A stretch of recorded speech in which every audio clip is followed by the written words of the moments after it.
Hello everyone, so it is part 2 of the chapter surface chemistry. So 25 question हम कर चुके हैं और आज हम उसे आगे के क्वेश्चन सॉल्व करने वाले हैं. So let's start with the question number 26. Foam rubber is an example of. So आपका ऑप्शन नंबर जो सेकंड है वो एकदम करेक्ट है. Foam rubber is an example of gas in solid. So next question, dispersion of starch in hot water is called. So जब हम starch को hot water में डिप करते हैं तो जो कोलॉइडल सॉल्यूशन बनता है वो किस चीज़ का एग्जांपल है? इमल्शन का, हाइड्रोफिलिक का, हाइड्रोफोबिक का या एसोसिएटेड का. So it is an example of hydrophilic soul.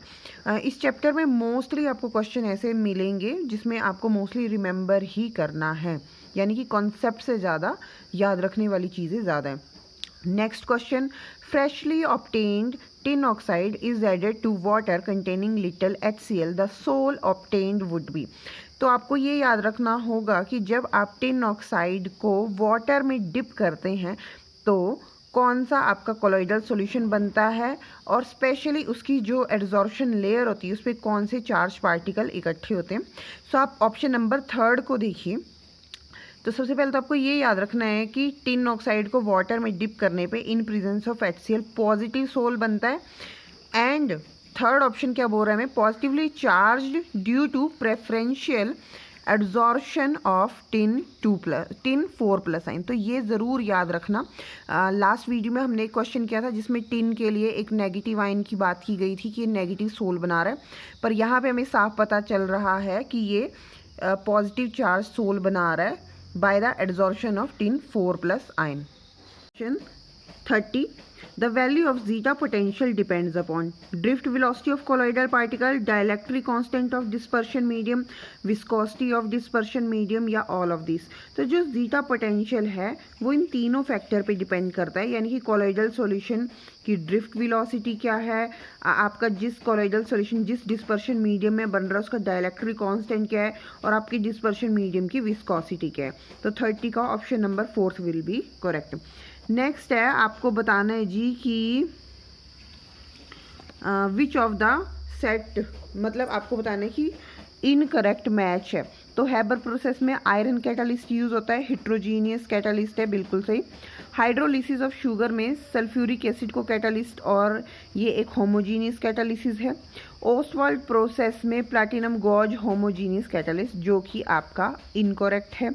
And next, hydrogenation of vegetable oil के लिए आप निकल को यूज़ करते हो जो कि एक हिट्रोजीनियस कैटालिस्ट है.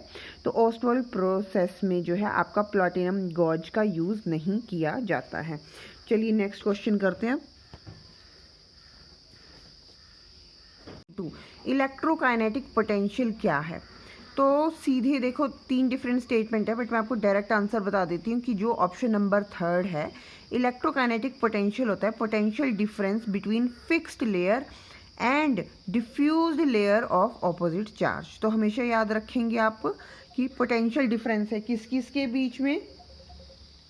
फिक्स्ड लेयर के बीच में और ऑपोजिटली चार्ज पार्टिकल्स के बीच में. Next, the charge on the sol particles is due to. Sol particle में चार्ज किसकी वजह से होता है? Electron capture by sol particle during electro dispersion of metal, preferential adsorption of ions from solution acidic और बेसिक मीडियम की वजह से, या all of the above possible factors की वजह से. तो सोल पार्टिकल पे जो चार्ज है वो इन तीनों रीज़न की वजह से आता है. या तो देखिए आपके इलेक्ट्रॉन, अगर सोल पार्टिकल इलेक्ट्रॉन कैप्चर करेगा, ठीक है, या तो फिर वो क्या करेगा कि प्रेफरेंशियल एड्जॉर्प्शन की जो सोल बन रहा है उसकी जो लेयर है बाहर वाली, ठीक है, आउटसाइड जो लेयर है, एड्जॉर्प्शन जो लेयर है उस पर कौन से आयन एड्जॉर्ब हो रहे हैं, यानी कि पॉजिटिवली चार्ज या नेगेटिवली चार्ज, या फिर आपका जो मीडियम है वो एसिडिक है या बेसिक है. इन तीनों ही फैक्टर पे डिपेंड करता है charge on the sol particle. चलिए नेक्स्ट क्वेश्चन करते हैं हम लोग. क्वेश्चन नंबर 34 क्या बोल रहा है जी? Point out false statement. Brownian motion and Tyndall effect are shown by colloidal particle बिल्कुल सही है जी statement. Different colour of colloidal solution are due to different size of colloidal particle, बिल्कुल सही है। Blood is a colloidal solution, yes blood एक colloidal solution है। उसके बाद एक स्टेटमेंट दी गई है, जबकि हमें पता है तीनों स्टेटमेंट करेक्ट है, तो मतलब फोर्थ आपकी पक्का है जो कि इनकरेक्ट है। आगे इसने बोला कि 2.5 mg of X is added to 1 ml of colloidal solution of gold to prevent the coagulation on adding 1 ml of 10% NaCl, it's gold number it's 2.5। तो ज़रूरी नहीं है ना दोनों 1 ml है और यहाँ इसका 10% लिया है, ये 2.5 ग्राम लिया है, तो ये भी 2.5 ही हो, तो इसलिए स्टेटमेंट जो आपकी इनकरेक्ट है। नेक्स्ट हम 35 नंबर क्वेश्चन की बात करते हैं एंड 36 की। Which of the following is an application of adsorption, ठीक है, separation of inert gases, softening of hard water, heterogeneous catalyst या ऑल ऑफ दीज। तो all of these are the application of adsorption. Now next question of yours, lyophobic solutions are irreversible, self stabilizing, easily coagulable या they are prepared from inorganic compound only। तो जो lyophilic solutions होते हैं वो होते हैं self stabilising, तो second option आपका करेक्ट हो जाएगा। चलिए अब हम करते हैं क्वेश्चन नंबर 36 एंड 36 तो कर दिया था, 37 एंड 38 को। पेप्टाइजेशन इज यूज्ड फॉर, तो पेप्टाइजेशन यूज की जाती है प्रेपरेशन ऑफ कोलोइडल सोल के लिए, पहला ऑप्शन आपका एकदम करेक्ट है। अर्गायरोल इज कोलोइडल सॉल्यूशन ऑफ, तो अर्गायरोल इज कोलोइडल सॉल्यूशन होता है AG, ARG से आप आइडिया लगाइए, अर्जेंटेट से AG यानी कि सिल्वर का, तो first option will be correct answer. 39 on adding AgNO3 solution to Ki solution a negatively charged colloidal solution will be formed which of the following condition। तो देखिए जब भी आप AgNO3 एंड Ki को मिक्स करोगे so your Ki should be in excess, तभी आपका जो कोलॉइडल सॉल्यूशन है वो नेगेटिवली चार्ज बनेगा जैसा कि इन्होंने डिमांड की है, ठीक है। अब आप देखिए नेक्स्ट, क्योंकि उसमें देखिए क्या होता है AgI एंड I एड्जॉर्ब होगा यानी कि जो सोल बनता है, या फिर अगर आपका AgNO3 एक्सेस में होगा तो AgI के बाहर में Ag आयन जो है वो एड्जॉर्ब हो जाएगा। अगर सिल्वर आयन एड्जॉर्ब होगा तो पॉजिटिव सोल और I नेगेटिव एड्जॉर्ब होगा तो नेगेटिव, तो I नेगेटिव एड्जॉर्ब होने के लिए Ki एक्सेस में होना चाहिए। अब यहाँ देखिए 100 ml 0.1 AgNO3, 100 ml 0.1, दोनों की क्वांटिटी इक्वल है तो टोटली न्यूट्रलाइज हो जाएगा।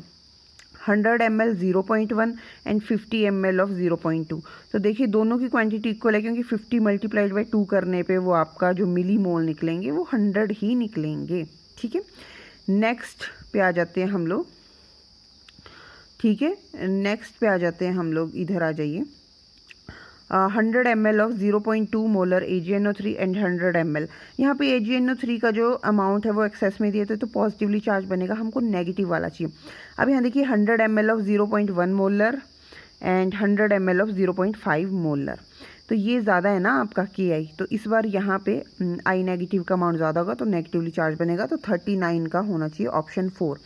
विच of the following is aerosol, ठीक है, तो smoke and cloud both are the example of aerosol, याद रखेंगे आप।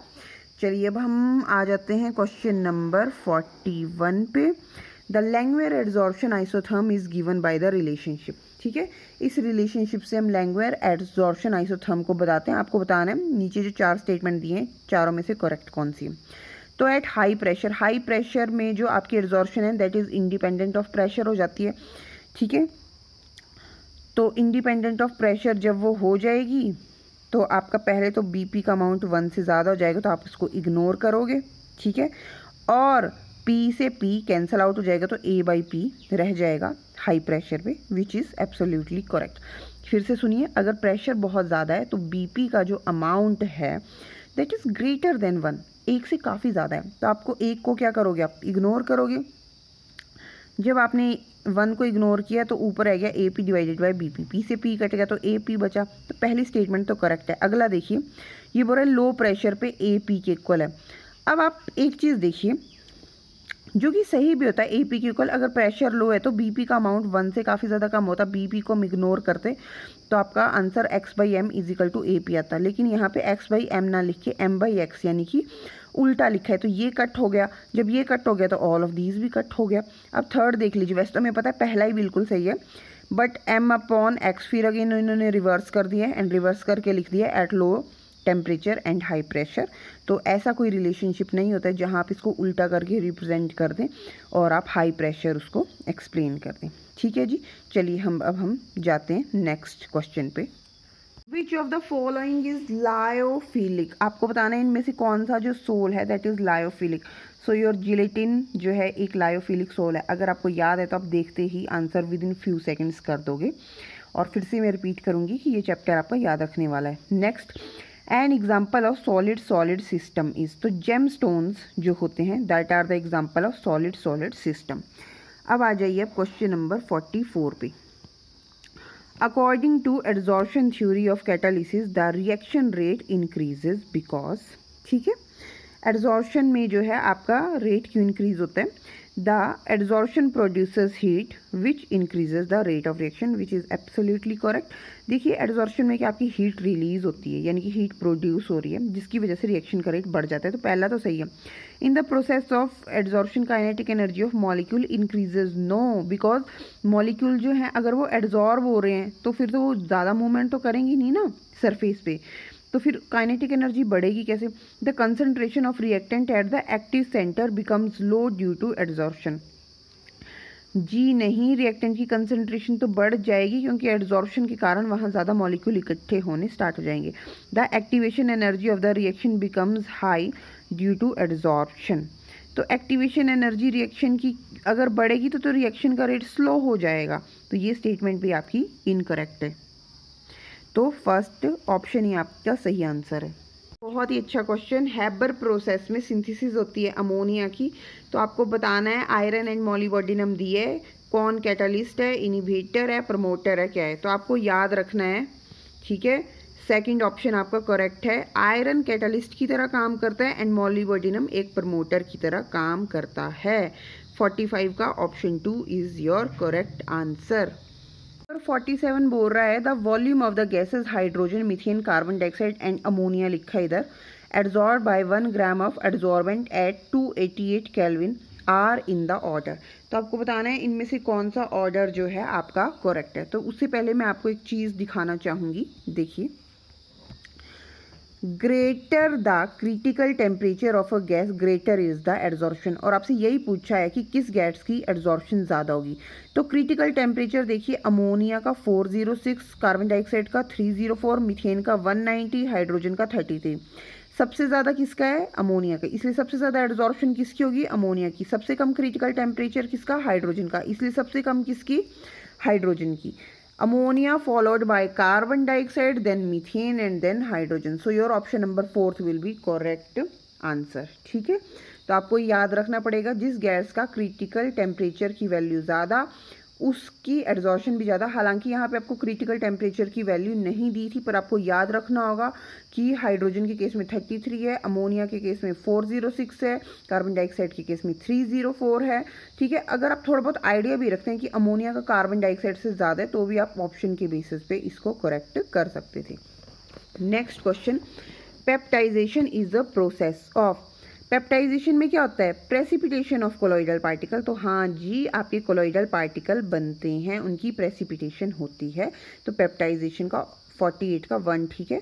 बाकी आप पढ़ लीजिए वीडियो को पॉज करके। इसमें ना तो देखो प्योरिफिकेशन होती है, ना डिस्पर्शन होती है, ठीक है, और इसमें ना तो मूवमेंट हो रही है under the influence of electricity charge. ठीक है, तो पेप्टाइजेशन में क्या होती है? प्रेसिपिटेशन होती है किस चीज़ की? कोलॉइडल पार्टिकल्स की।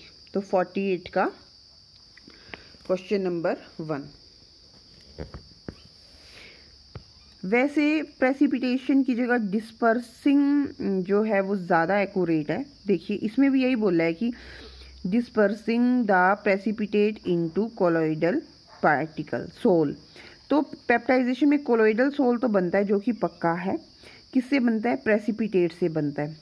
अब यहाँ लिखा है प्रेसिपिटेशन ऑफ कोलॉइडल पार्टिकल, तो इसकी जगह dispersing of precipitate into colloidal sol, ये ज़्यादा एक्यूरेट लग रहा है। यानी कि है फर्स्ट और थर्ड दोनों करेक्ट, लेकिन ये वाला जो है ज़्यादा करेक्ट लग रहा है क्योंकि इसमें ये बताया गया है कि प्रेसिपिटेट से कोलॉइडल सोल बन रहा है। ठीक है, नेक्स्ट क्वेश्चन 49।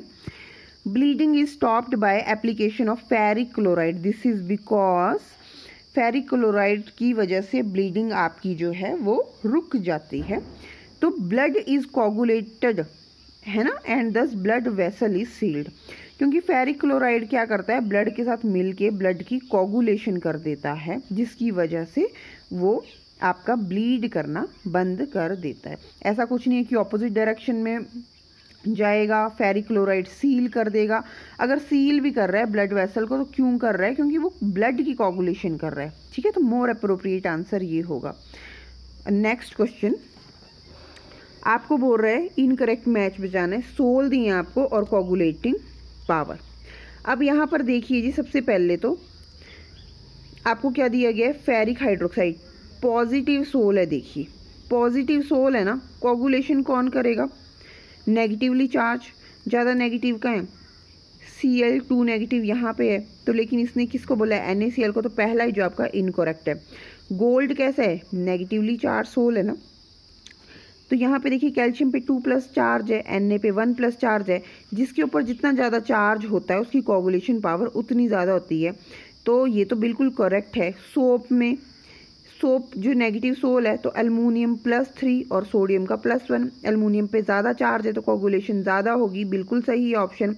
नेक्स्ट में भी एल्युमिनियम, तो एल्युमिनियम पे ज़्यादा चार्ज है तो इसमें कोगुलेशन ज़्यादा करेगा, तो तीनों ये सेकंड, थर्ड, फोर्थ सही ऑप्शन दिए, फर्स्ट ऑप्शन जो आपका इनकरेक्ट है।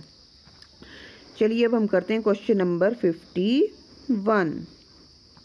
क्या बोल रहा है question number 51, gold number is a measure of protective action. First option देखिए, protective action by a lyophilic colloid on a lyophobic colloid. तो देखिए बाकी स्टेटमेंट में जाने से पहले फर्स्ट स्टेटमेंट ही याद रख लीजिए, गॉड नंबर किस चीज़ का मेजर है, प्रोटेक्टिव एक्शन है किसका, लायोफिलिक कोलॉइड का, किसके ऊपर, लायोफोबिक कोलॉइड्स पे। Is question number 52, ferric chloride when added to hot water we obtained. तो देखो फेरिक क्लोराइड को जब आप वाटर में डालते हो तो फेरिक हाइड्रोक्साइड मिलता है, जो कि आपका एक पॉजिटिवली चार्ज कोलॉइड है। So option number first will be your correct answer.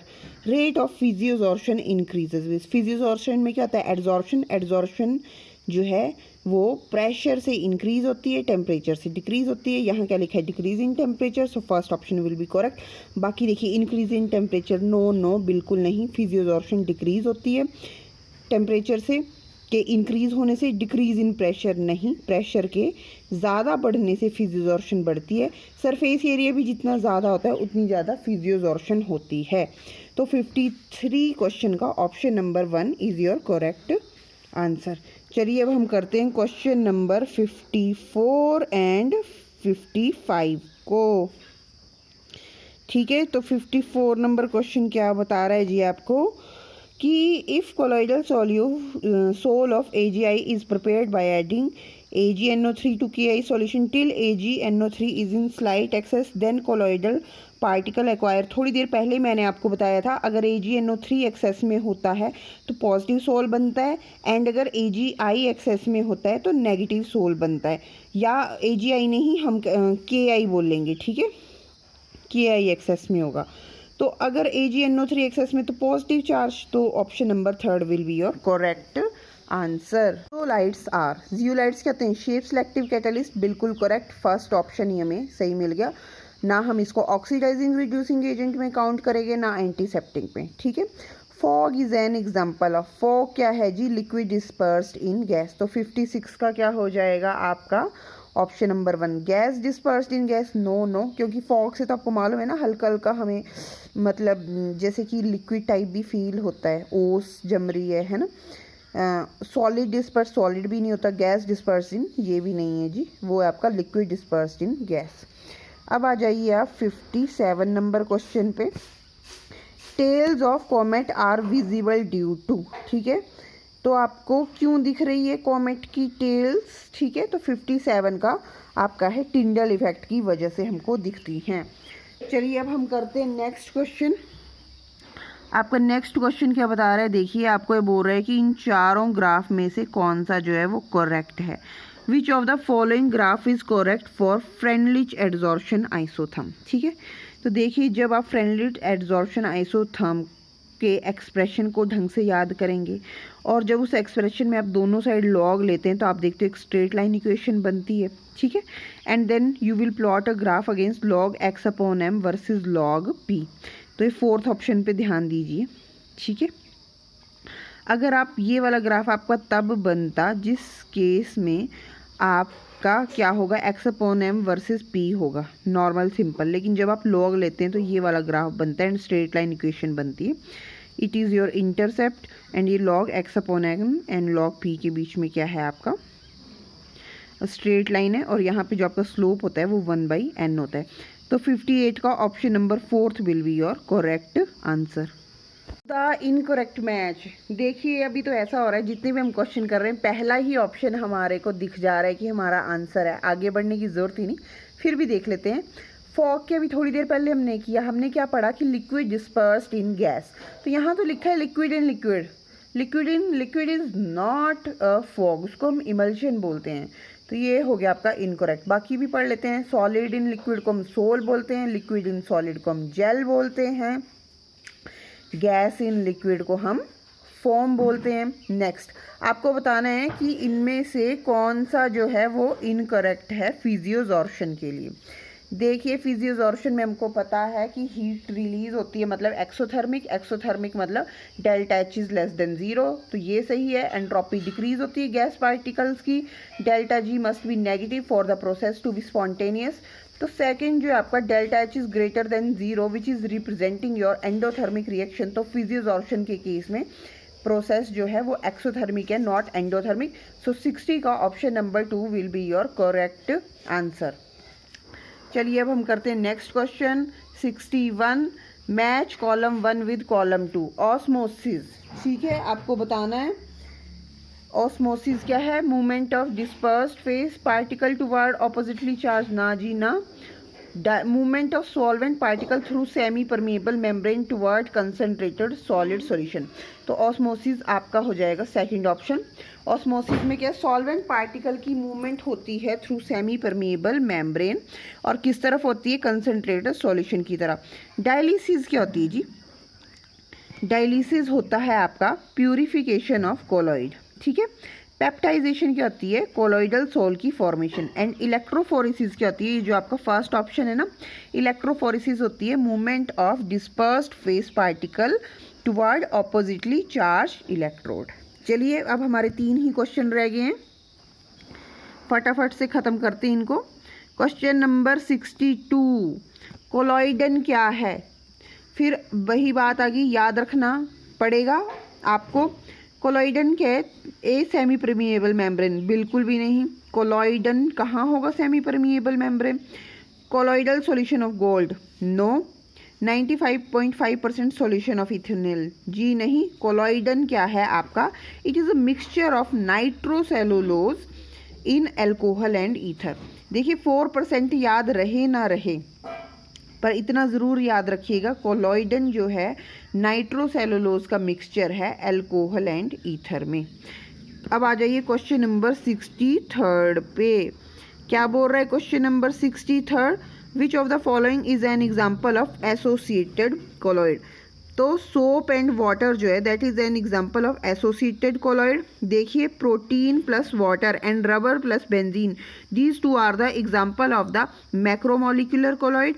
Arsenic oxide और जो फेरिक ऑक्साइड है ये आपके लायोफिलिक कोलॉइड के एग्जाम्पल हैं। तो एसोसिएटेड कोलॉइड का जो एग्जाम्पल है सेकेंड ऑप्शन है सोप एंड वाटर।